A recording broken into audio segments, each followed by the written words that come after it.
Pakistan's former Prime Minister Imran Khan has been arrested at his home to serve a 3-year sentence for selling gifts he received as the country's leader. He posted a video online for his supporters ahead of the arrest. Bismillahirrahmanirrahim. By the time you hear this statement, they will have arrested me. I have only one appeal. Don't sit silently at home. In the video released today, Khan tells his supporters to go out and peacefully protest. Khan denies the corruption accusations leveled against him. He was expected to run in national elections this fall. That may be in jeopardy as the conviction could bar him from politics altogether. His political party says in a statement it has filed an appeal of the case to Pakistan's Supreme Court. And for more, we have reached Sajan Gohil. He is the International Security Director at the Asia Pacific Foundation. So first of all, what do you make of the arrest of Imran Khan?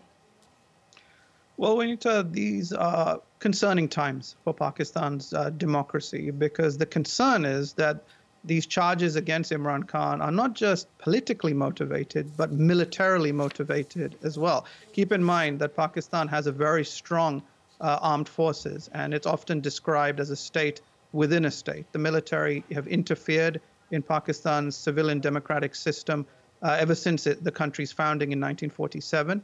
And there is a lot of irony here too, because at one time Imran Khan was seen as a close ally and friend of the military. He fell out over decision-making to do with the military's future leadership.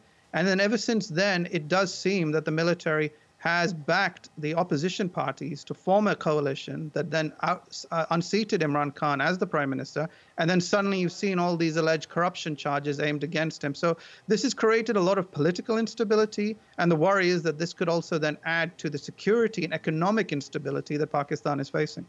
Now, Pakistan will be heading to the polls before November of this year. What does this arrest mean for Khan's political aspirations?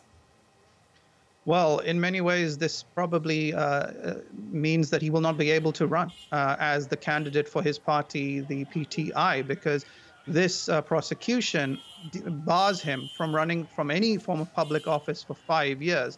Now, his lawyers have said they will appeal this, but this is not going to get resolved anytime soon. And it's likely that it will continue to drag out in the courts whilst the elections take place. The concern is also that will the elections be free and fair? Will the military interfere in the election process as they've been accused of doing so in the past? And you've already seen that Imran Khan's political party is being dismantled. There have been defections, people have been arrested, there are people in hiding.